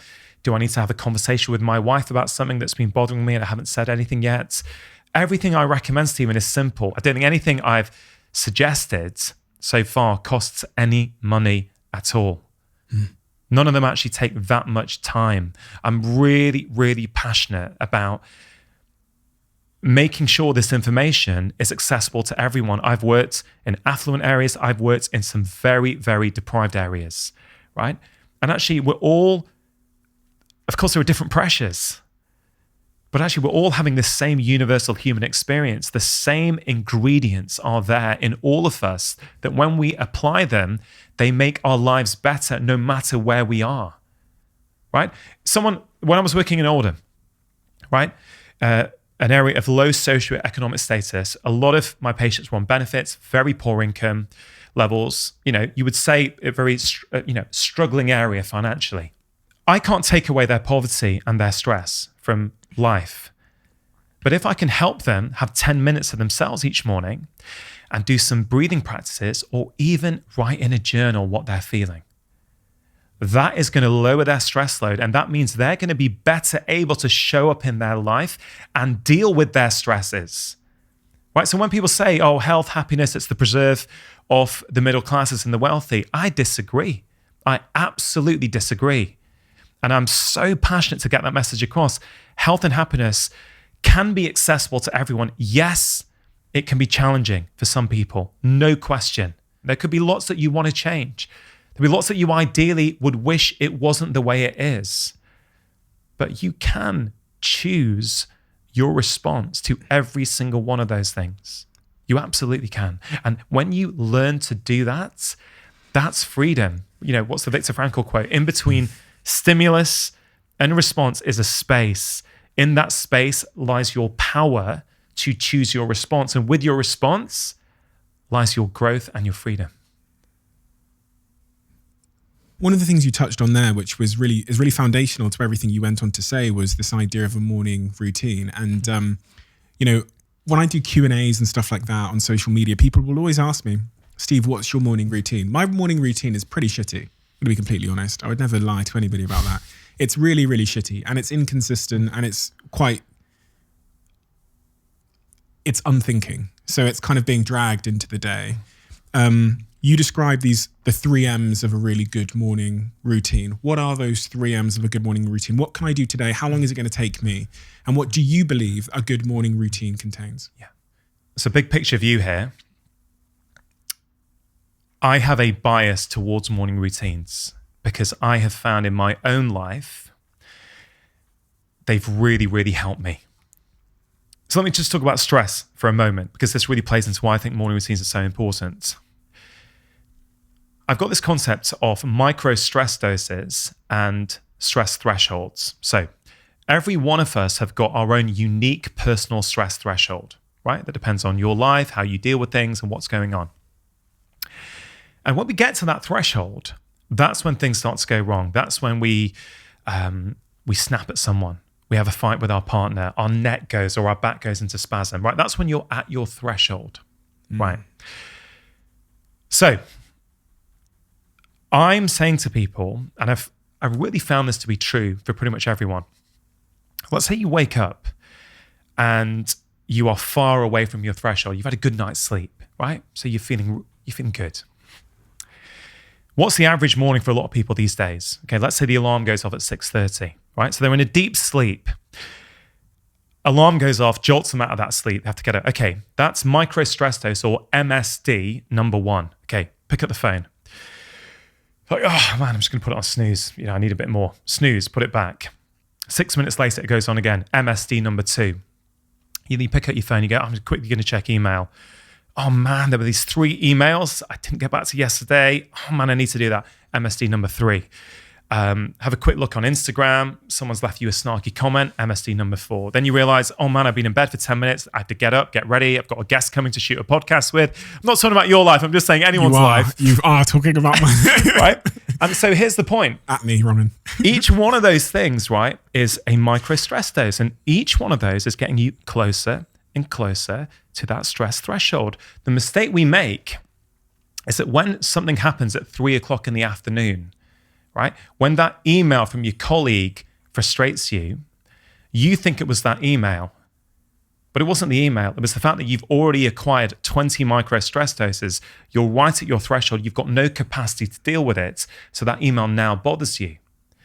So what I suggest to people is, many people leave the house in the morning having already accumulated about 15 micro stress doses. So they're already a lot closer to their threshold than they would have otherwise been, which means they've got less resilience. It won't take much for them to get triggered, right? So why I think morning routines can be so valuable is they can reduce how many micro stress doses you're exposed to first thing in the morning. So you are going into your day with much more headroom and much more resilience.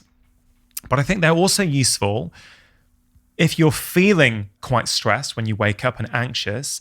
I think they help almost undo the damage of microstresses and bring you back to baseline. Was that clear? Perfectly clear. So that's my kind of overarching view on why they're so important. So for me, I know if I do that morning routine, yes, it gives me perspective on my life. It allows me to reflect, but it also feeds the control leg of the core happiness stool. But it also means that I'm not exposing myself to micro stressors. In fact, I'm getting back to baseline, or I'm going into negative. I'm actually giving myself a lot more resilience and capability to face the day. So I always try and simplify things for people. So I think a complete morning routine for me has got these 3 M's: mindfulness, movement, mindset.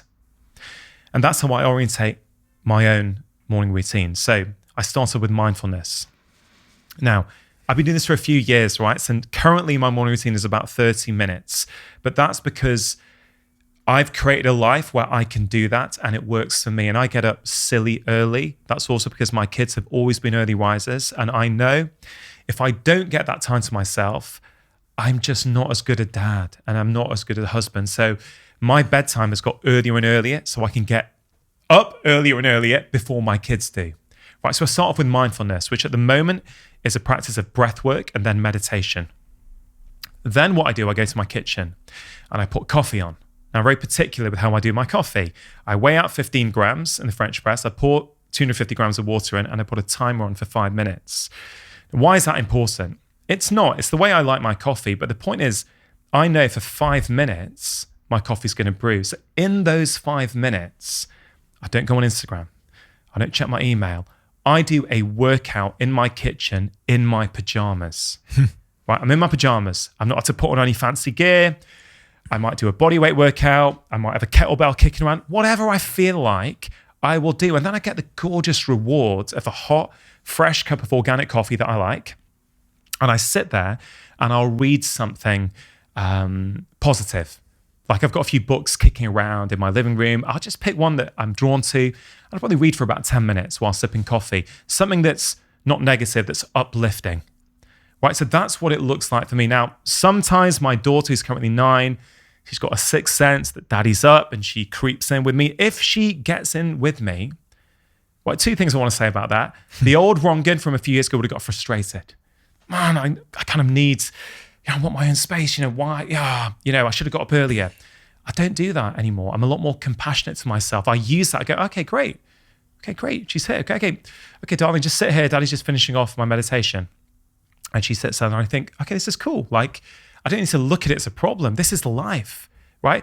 If we think life is going to be great when everything goes our way, we're going to be waiting a long time. So I embrace it now and go, oh, fantastic. And then I also think as a dad, well, she's also now seeing daddy prioritizes his health. He thinks it's important to look after his mental well-being every day. I'm hoping that she also absorbs some of these ideas as she grows up. But the mindset piece, I don't sit there and read if my daughter's there. We instead do affirmations together. So there's really good research on affirmations in terms of what they do for us. Just short, positive, powerful statements. So the one we do together is we just say, I'm happy, I'm calm, I'm stress-free. Right? So the 2 of us sit there, we hold hands and we say that for a minute. At the end of it, I feel brilliant. She feels amazing. Now, I get it. Some people hear that, go, that is cheesy as anything. And maybe it is. But you know what? There's good research on it. Undergraduate students who did affirmations before their exam perform better, right?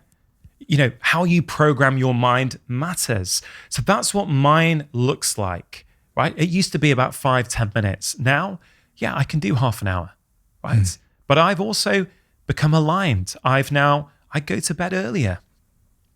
Right? And let's not forget, Stephen, you're at a different stage in life to me, right? I'm in my early 40s. I'm happily married. I've got 2 young kids, right? You're in your late 20s, right? Was I doing morning routines when I was 29? No, I wasn't. Slight clue that I texted you at 2 a.m. last night, isn't it? Yeah, well, I woke up, I was like, oh man, like I'm getting up to do my routine and Stephen's just gone to bed. But let me tell you about a patient who I saw many years ago. Can't remember how old she was. She's probably around 42. Really bad skin. And I strongly felt that stress was exacerbating and really aggravating her skin. And she said, Dr. Chatterjee, I don't have time for any of this stuff, right? I'm busy. I've got 2 kids. I've got to get out to work. And we tried various things, but I managed to persuade her and inspire her to try a 5-minute routine. And this is what she did. She did the 3 M's in 5 minutes. It's just 1 minute of what I call 3-4-5 breathing, right? So you breathe in for 3, you hold for 4, and you breathe out for 5. Anytime your out breath is longer than your in breath, you help to lower your body's stress response and activate its relaxation response. Okay, there's many ways you can do that, but I like this breath that I call the 3-4-5 breath. So she did 1 minute of 3-4-5 breathing. She did 2 minutes of yoga, right? She has some of her favorite sequences. She did 2 minutes of yoga. And then she did 2 minutes of affirmations. That's it. And then she got on with her day. She came to see me a few weeks later and she's like, Dr. Chatterjee, I just feel so much better. And her skin complaints had gone down by over 50%. And over the course of the next few months, she was hardly getting any flare-ups at all because it was a ripple effect. It wasn't just that. But by doing that and giving her that sort of little bubble of resilience first thing in the morning, she would then go out for a walk at lunchtime instead of just sitting in the canteen on her phone. She'd go, I'm going to go for a 10-minute walk around the block. So for me, it's just you showing yourself right at the start of the day, you know what? I'm worth it. I'm worth spending a bit of time on today. And for me, I've got a bias here because if I don't do stuff like that in the morning, I don't do it.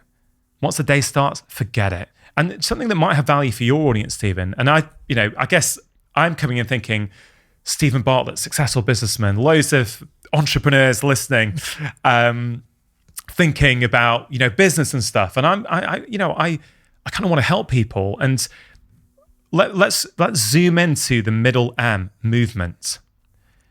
Why is it that I'm able to do a 5-minute workout every day? Like I've rarely missed a day for 3 years. That's not because I've got more motivation than anyone else. It's because I understand the science of behavior change. Right? I hope it's going to have value for people. There's 2 big rules that I've learned about human behavior. Number 1 is if you make something easy, you will do it. So, what's that got to do with my morning routine? Well, I made it so easy for me to do, right? I don't need to buy any equipment. Everything's there. I don't need to get change. I don't need to look up a workout. I don't need to do it. It literally happens because I don't have to think. I've made it really easy. And to zoom this out to business for a moment, it's reported that when Amazon went to one-click ordering, it's reported their profits went up by $300 million a year. Right? So let's rewind 10 years when they didn't have it. What did you have to do? Put in your order, go to the next screen, type in your card details, go to the next screen, confirm order, right? Every single step is a reason to procrastinate, pull out, and not make the purchase. So what do? One-click ordering, boom, before you blinked, something's coming that evening, right? So they're doing what I think they should do for their business. Why did Netflix roll one video or one show into the next one? It's not out of the goodness of their own hearts to go, let's help people. No, they're using the science of human behavior. Before you realize it's 12:30 at night, I need to go to bed, I've got to get it for work, you are straight into another episode, so you don't stop. That's why YouTube roll into the next video, right? So these guys understand human behavior. When we, as humans, try and apply it to our own health, we throw it out the window. We think, it's got to be hard. It's got to be really tough. I've got to go running 1 hour 4 times a week. And we again, first 2 weeks in January, we managed to do it. Then we fall off the wagon because we think motivation is going to last forever. And it doesn't. In the science, it's called the motivation wave. Motivation comes up, motivation goes down. Plan your behaviors for when your motivation is down, not when it's up. Then you will still do it. So number 1 is you make it easy. I've made it easy. Number 2, which is just as important, is where are you going to put this behavior? You can't just think about it. I'm going to meditate. I'm going to move. No, you need to be very intentional. Now, every single behavior we do needs a trigger, right? So a trigger could be, I remembered to do it. Sure, that works. It's just the most unreliable trigger that exists. The next best trigger is like a notification. Like, you've got to be here to record a podcast with Stephen. Okay, great. I know I've got to do that. Or you put a Post-it note on your fridge. That's great. But the very best trigger, as evidenced by the research, and a lot of this comes from Professor BJ Fogg at Stanford. Instagram was literally invented in his class as an assignment, essentially. He has shown that if you stick on your new behavior onto an existing habit, it's much more likely to happen. Like the coffee. Like the coffee. I don't need my PA to phone me at 5 a.m, say, hey, Rangan, listen, you must remember to make your coffee. I don't need my Google Calendar notification to pop and say, hey, Rangan, don't forget to make your coffee. I'm going to do that. It's locked in as a habit. I don't have to give it any conscious thought. It's going to happen. So therefore, if I stick my workout on there, I vastly increase the likelihood that it's going to happen. Add on to the fact that I keep kettlebells and dumbbells in my kitchen. My wife used to say, can we not just put these away in the cupboard? And I said, listen, babe, here's the thing. And I've seen this with patients. If you put this stuff out of the way so that the kitchen looks nice, right? I'm never going to lift up that weight. Out of sight, out of mind. We need to constantly trigger. So the kitchen's not a mess. It's just in the corner. There's a kettlebell. So as I'm making the coffee, I can see it. It's looking at me. Even if all I do is pick it up to move it, I've picked it up. And what it does, Stephen, is that on a very base primal level, it shows me each morning that I have value, that I'm worth treating with respect. You know, chapter 3 of the book is all about treat yourself with respect. Many of us, as I've done for much of my life, don't. We struggle with compassion for ourselves. We struggle to be kind to ourselves, right? But the research is really clear. People who are more compassionate to themselves, they're healthier, they're happier, they're more successful at work. We think we've got to beat ourselves up inside to do stuff, right? It's a myth. It's a short-term win. It's a long-term fail. And there are simple things that we can do. Quick one. As we all know, energy independence and living a little greener has never been more important for a better future. It's a journey I've been on over the last couple of years that I've shared with you sporadically, ever since I sold my Range Rover Sport and bought an electric bicycle. And there's a lot of people out there that listen to this podcast that are looking to make that sustainable switch in the things that run their daily life, whether it's their home, their car, their vehicles, whatever it might be. So when a good friend of mine at a company called My Energy, called Jordan, told me she was interested in sponsoring this podcast, I jumped at the opportunity. So for those of you that don't know, My Energy are a UK renewable energy brand whose mission is to increase the usage of green energy, helping people like you and I to save time and money when it comes to making sustainable switches in our lives. So if this resonates with you and you're the type of person that's been looking or thinking about going on your own sustainability journey, I highly recommend checking them out at myenergy.com. A lot of people, when they talk about health and happiness and those topics, you know, they tend to focus on things like what we eat. You know, that seems to be a really big factor in health. One of the things we've talked about there that I also read about in your work is you would actually suggest that maybe the most foundational thing to all of our lives, and it's kind of clearly one of the things that I've not been so consistent with, is sleep. So why is sleep so foundational and so important? I actually read that you said if there was one sort of health recommendation you would make to everybody, it would be to try and get more sleep. Why do you prioritize that so highly? Why is that so important? I think the reason why sleep is so important for society at the moment is because of how much we've lost. So depending on which study you read, you'll have a slightly different result. But essentially, compared to about 60 years ago, you know, we may have lost up to 25% of our sleep. Right? So on an 8-hour sleep cycle, we may have lost, 2 hours of sleep. Right? Now, when you think about what sleep does for the body and the brain and the mind, you'd be like, well, actually, that is going to have a consequence. So in the short term, we all know, what does it feel like when we haven't slept well? Okay. Do we feel like our best selves? No, we're a bit irritable. We're a bit moody. What are we like with those closest to us when we haven't slept well? Are we patient and calm? Or are we a bit ratty and a bit angsty? What do you crave when you haven't slept well?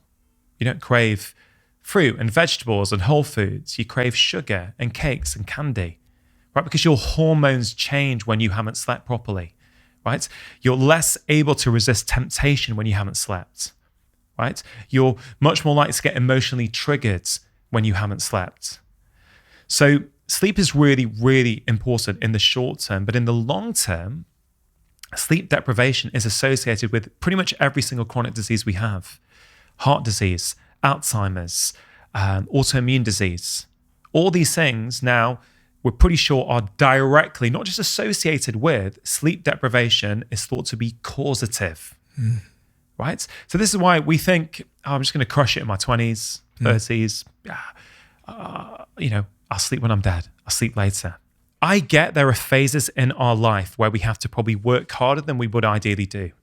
We get opportunities, we have to take it, or we feel we have to take advantage of them. Fine, I get that. I'm not saying you're going to sleep 7 to 8 hours every single night. I don't manage to, and I do prioritize my sleep. But by and large, the biggest problem we have with sleep is that we don't prioritize it. We've never lived in a society where there are this many distractions from sleep. A million years ago, you didn't have, what you do? It gets dark, you have a campfire, you sit around and chat, and then, you go off to bed, aren't you? It's so true. We live as if sleep is the only optional thing. It's the thing that we could do 1 hour, 2 hours, 3 hours, but we then over prioritize. But I can't miss that appointment. I can't miss that work commitment. But the sleep can come and go. It's like optional. And I get the temptation. There's always something you could do. You could watch a YouTube video. You could watch a new bots series. I understand that there are distractions. I totally get that. But if you are struggling in life, if you can't focus as much as you want to at work, if you've tried going on diets before and you can't stick to eating the right kinds of foods that you're trying to choose, you may be better off focusing on your sleep. I've helped people lose weight. I've helped people improve so many aspects of their health by not changing their diet. And I'm a big proponent of whole food-based diets, right? But I've gone, what's the lever I need to turn here? Not what can I lecture the patient about? What is the lever I need to turn here? So I talk about these 4 pillars of health, certainly for physical health: food, movement, sleep, and relaxation. And when my first book came out talking about this about 5 years ago, people say, Dr. Chatterjee, where should I start? And I said, well, look, we're all different. Ask yourself this question. Ask yourself, which of these 4 pillars do I need the most help with? Because we all kind of intuitively know. For me, it's probably stress, right? My diet, movement's pretty good. I'm pretty good in my sleep. But if I could do more to manage stress, that would have a huge impact on my health. But we don't do that. We go to our favorite bit, right? So people who've already pretty good with their diet, they try and make it 5% better, negating the fact that they're only sleeping 4.5 hours every night. But go to your weakest link, make a small change there. I'm not talking about 7, 8 hours. If you can even sleep for 15 minutes more a night, you will have a noticeable and measurable impact on your physiology and the way that you feel. And the other thing we're now learning about sleep, particularly I think it's the REM, the REM phase of sleep, is it's what sleep researchers are calling emotional first aid. Right? It allows you to process and kind of regulate emotions and memories. So we are living in this time of a mental health epidemic. I'm very concerned over what the impact of the last couple of years is going to have on people's mental well-being. But a lot of people don't realize that sleep, when you sleep more, when you sleep of better quality, you actually do emotional first aid. You actually are better at processing emotions. Your relationships will be better.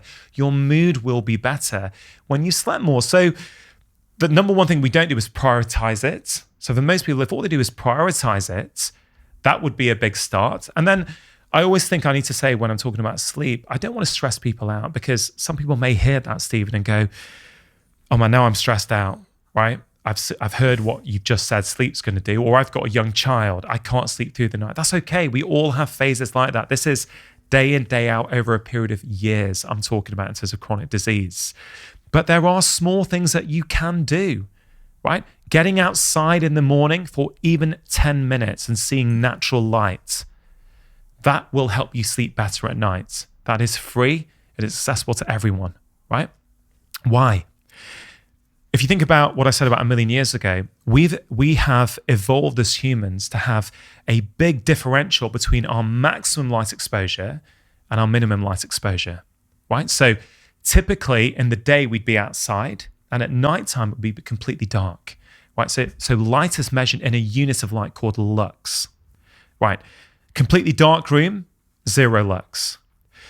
If you go outside on a cloudy day in the UK, overcast cloudy day for 10 or 15 minutes, you're going to get about 10,000 lux through your eyes. Go out on a sunny day, you're going to get about 20 or 30,000 lux through your eyes. Go into the most brightly lit office building in the UK, you're probably going to get between 500 and 700 lux. It's not much. Even on a cloudy day, you're getting so much more than you would get inside. So for some people, all they have to do is get outside in the morning for 10 minutes, or even at lunchtime, go for a walk outside for 10 minutes. That will help set what's called your circadian rhythm, which helps you sleep better at night. So that's a simple one. Caffeine's a big one, right? You know, I love coffee, but I don't drink it after midday, right? I'll drink it in the morning. I won't drink it after midday. There are genetic differences between different people and how we process it, for sure. But, you know, by and large, the half-life is 6 hours. So that means if you have a large coffee at midday, at 6 p.m., half of that caffeine is going around your brain. And it could be at midnight, a quarter could still be going around your brain. So this is not about lecturing. This is about hopefully empowering people to go, oh, maybe that 3 p.m. coffee I take to get me through the afternoon, oh, maybe that's why I can't sleep well. And then I'm even more tired the next day and I'm stuck in this vicious cycle where I need the caffeine to keep getting me through. And again, if someone's listening to this and they're not sure, I would say, okay, why not try for 7 days only having caffeine in the morning and just see what happens. Observe. Do you feel better? Does it help? Do you have more energy? Great. And if you think you're somewhere and you really think it's a problem, you might want to wean down and try 7 days without. I never tell my patient to stop drinking coffee or to stop drinking alcohol. I want to help show them the impact it's having.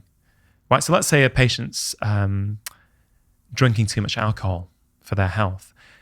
I want to help persuade them to go for 7 days without and see how they feel, right? If they can experience how they feel differently, and then they go, yeah, I love it, but you know what? The amount of fun I get on a Friday night, hanging out with my mates, having a few beers, it's worth the hangover and the fatigue and the irritability on Saturday. If they say that they're happy with that trade-off, okay, fine. But a lot of people are not aware of the trade-off. Like with coffee, we are drinking so much. We are a nation of caffeine addicts. We're a world of caffeine addicts, frankly. It's a psychoactive stimulant. It's a beautiful one, but it's a psychoactive stimulant. So all I'm saying is that if you're struggling with your sleep, you know, you might want to reduce it. You might want to knock it back a bit. And there's plenty more we could talk about with sleep. But all I want to say to people is small changes to your sleep make a difference. Don't set the goal that's going to be 8 hours a night. Sure, if you can do that, wonderful. But even 15 minutes more a day will absolutely make a difference. One of the moments in your book that you describe as being really pivotal, and you referenced it earlier as being pivotal to your life, was the moment your child got ill. Your 6-month-old child became unwell, and that became a catalyst in your life for, I guess, many things. Can you talk to me about why that was so pivotal, and why when your child became ill, you know, that was in part what I understand is part of the inspiration behind many of the thoughts in the book? My son Janum getting sick at 6 months old literally changed the course of my career. I wouldn't be doing what I'm doing today had that not happened. So rewind, 2010. I become a father for the first time, right? Super excited, right? It's amazing. We're new parents. Everything's going well, blah-de-blah-de-blah. And that December, the end of December, we decided to go on holiday for a week in France. I've got friends out there. One of them's got a house out there. We were going to go and stay there. And we flew out just after Christmas, my wife, myself, and my son. And we got to my friend's house. They weren't going to be there till the next day. And we're meant to sleep downstairs there. That was the room that we'd been allocated at my friend's place. And normally my wife would have probably gone and put him to sleep. But she said she didn't feel she wanted to. He was a bit sniffly. He wasn't, mother's intuition, call it whatever you will. She didn't do it. Anyway, we're upstairs in this kind of open plan kitchen. I think I'm doing some washing up. And then she calls out to me, says, Rangan, he's not moving. I drop everything, turn around, see him. And I think he's probably choking because he's had a lot of phlegm all day. So I take him, turn him over. I try and clear his airway. Nothing's happening. I probably froze. I can't quite remember now with clarity. But my wife said, look, we just got to get him to the hospital. So we got to the hospital, which was 2 minutes away. We got in, and you could see how scared the medics were, because it's not uncommon for children at the age of 6 months to have a convulsion. It's something we call a febrile convulsion. There's a fever that causes the convulsion, but he had no fever. They were like, well, why on earth is this 6-month-old kid just stopped moving and had a convulsion? So he got blue lighted down because it was a little mountain resort, down to the valley. My wife's going in the ambulance. I'm like following in the car thinking, what on earth is happening? We get there, he's motionless. We're super scared. We thought we might lose him that night. He had 2 lumbar punctures. He had all kinds of blood tests. Then it turns out later that he had very low levels of calcium in his blood, which is why he had a convulsion. I'm like, well, why has that happened? And they said, look, we're still waiting for more tests. A few hours later, it comes back. He's got no vitamin D in his body. Well, very low levels of vitamin D. That's why his calcium dropped. Thankfully, he got a calcium infusion. He got vitamin D. 5 days later, we get discharged. But why did that have such a big impact on me? Well, of course, my son nearly died. But I thought I'd let him down. That's the truth, Stephen. I thought my son has nearly died from a preventable vitamin deficiency.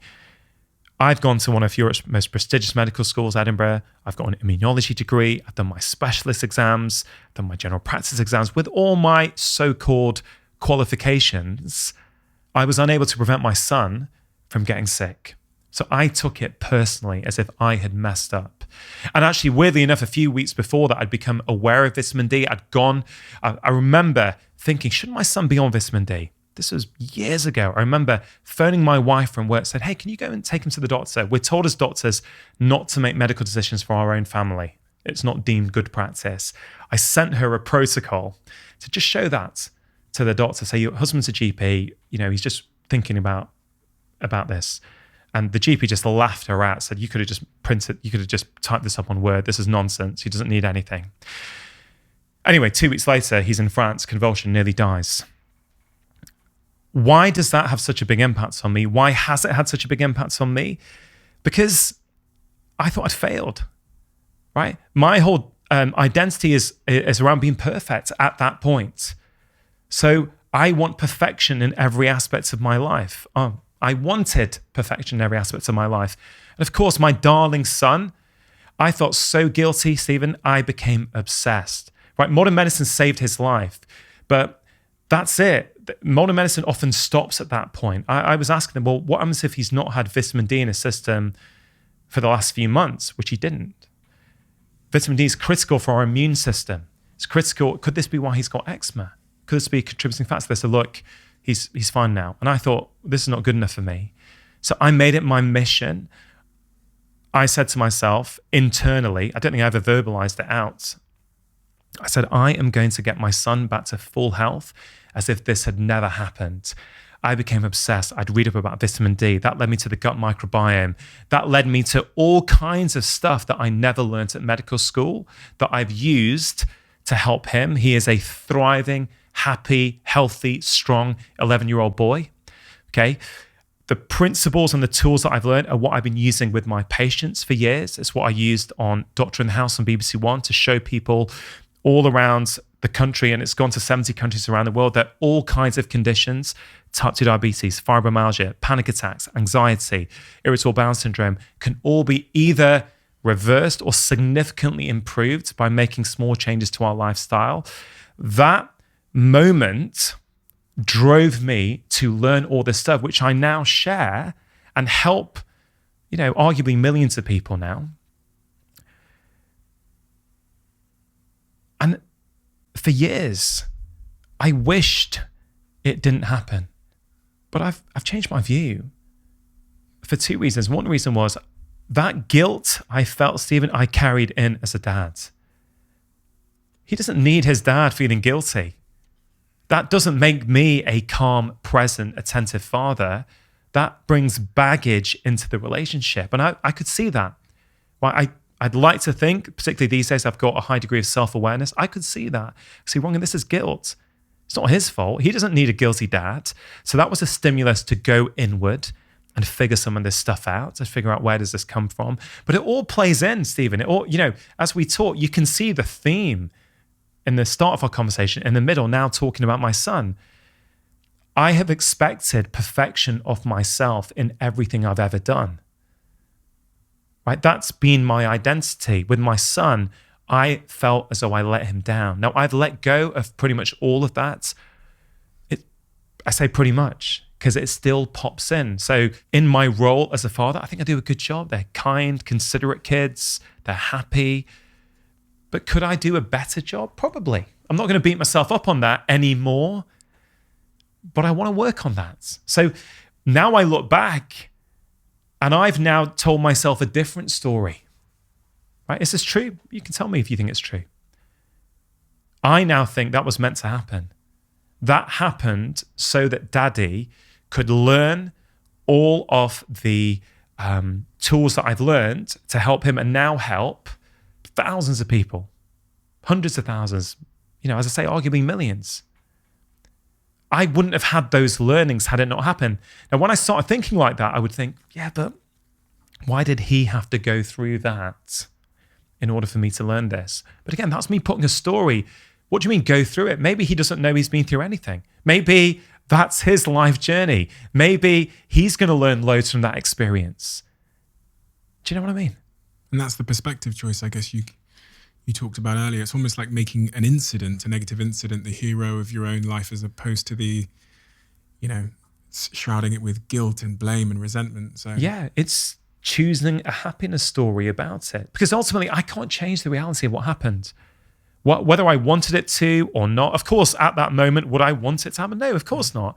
But now, given that it can't be changed, given that it has happened and is now in the past, how now to show up in my everyday life and be happy, be content, help people, serve my children as a good father? Well, it's to let go of that and move on. Choose a happiness story. We can all do it. It's hard sometimes, but it doesn't mean it's not possible.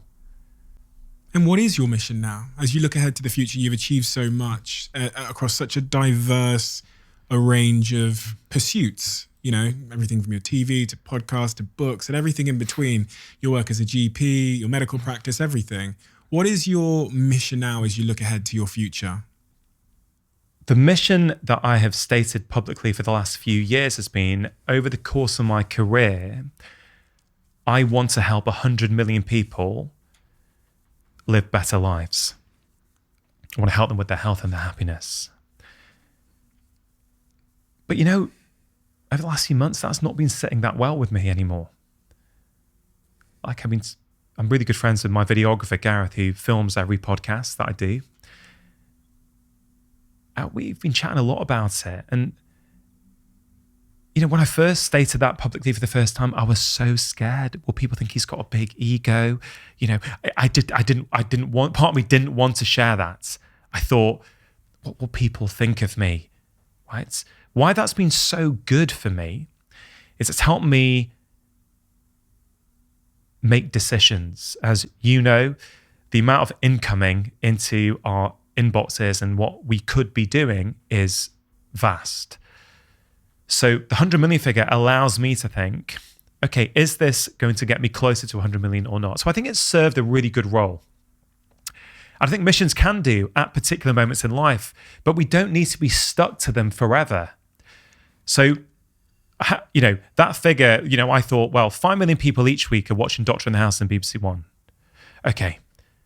That means If only 1% of people watch that and make a change in their life, that's a lot of people, right? And now that's gone to 70 countries around the world. I'm like, okay, so this is how you can use the media to amplify your message and help people with hopefully a strong, simple message all over the world. Right now, I think, and that's helped me do things like, I'll be honest, like when I started my podcast, it was just a bit of fun, right? I didn't have a name. I didn't have a logo. I just thought, okay, this would be cool. I didn't know what the name was when I was interviewing people, like the first 6 interviews. But it's evolved into, like your show, I guess, like a juggernaut show, which has a huge following that impacts the lives of hundreds of thousands of people each week, right? So the mission served me, but it's not sure. Like I don't have a new replacement one at the moment, but I almost think 100 million is limiting. Well, why 100 million, right? That's not said with any level of arrogance. It's just like, well, every human has unlimited potential. This is what I always try and do. I want every person who reads my books or listens to my podcast to feel that they can be the architect of their own health and happiness. That's not me diminishing the fact that your environment, that society plays a role. No, but even if it does, I still want that person to feel that they have agency and they've got an element of control. So if I think about short-term goals, I very much want this book to be a success, not so that it can feed my ego, but because I genuinely think the 10 chapters, the 10 life lessons are universal. So whoever you are, wherever you are in life, I think these 10 chapters, these 10 lessons hold true for everyone. If anyone disagrees, I'd welcome a conversation about it, but I really think they do. And I think they're sort of things that people can revisit. They use them, then in a few months when life goes off track, they can come back. That's one immediate goal. But I think going beyond that, the mission's about conversation, right? Conversation matters. Long form conversation, like what you do on this show and like what I do on my show, that matters. We need that now more than ever. Everything is reduced down to that smallest soundbite that we can get out there. The problem is that comes at a cost because we lose perspective. It doesn't make us compassionate. It makes us angry, right? People are isolated. There's a lack of community. People feel lonely. It's driving them to junk happiness habits. I've got so many young men who've come to see me who've got pornography addiction, right? They can't even look me in the eye when they tell me they're that ashamed and embarrassed. They've not told anyone. They've not told their friends. They've not told their parents. There will be someone, Stephen, listening to this right now who's got an issue with pornography and they don't know where to turn. Picking up on that point of loneliness, I think in our society, we view loneliness as a sad thing in the sense that when someone's lonely, it almost feels like it's a sign of their inadequacy or their like lack of attraction, or then they're not a compelling human being. They weren't able to forge interactions. So although I've now come to learn that it's in fact a signal to get back to our tribes, we don't treat it like other signals. We don't treat it like thirst. We don't treat it like hunger. We will say if we're thirsty or we're hungry, but we won't say if we're lonely because it's stigmatized, right? I came to learn from the research I've done, and I saw similar stats which were terrifying in your work, is that loneliness isn't a sad thing. It's actually a really dangerous thing. So can you speak to the negative consequence of loneliness? The way society is set up now is making us lonely. We've moved away for work. We've moved away from our families. We don't have the tribes around us. And it's very, very damaging for our health, right? Some research suggests that the feeling of being lonely is as harmful as smoking 15 cigarettes per day, 15, right? Increases our risk of heart disease, strokes. You're more likely to die earlier if you feel lonely. Why is that, right? Think about it. 1 million years ago, you're with your tribe, you're with your community, right?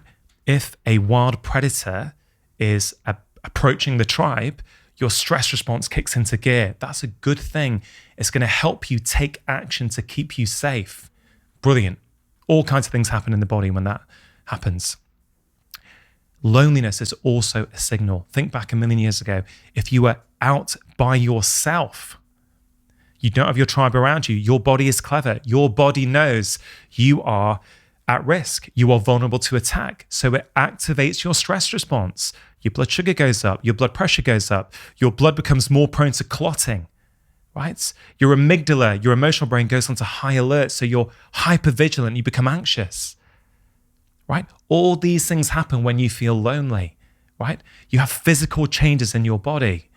Now, loneliness is hard. If people are suffering, I understand, right? I really understand. But small things make a difference. You can start off by saying hi to the barista at the coffee shop, right? But maybe you've got a friend you haven't spoken to in a while. Maybe you've got busy with your life, they've got busy with their life. Give them a call, right? That's all it takes. It's a ripple effect. Start small, and I promise you will start to feel the difference.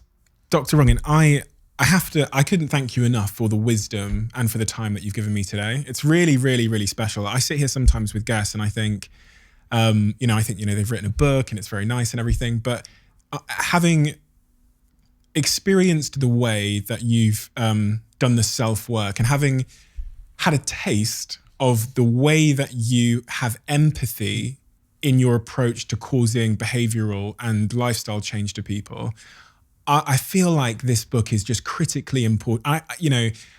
It's funny because I was thinking, I'm going to end this podcast by giving the book a compliment, but I don't think I have to.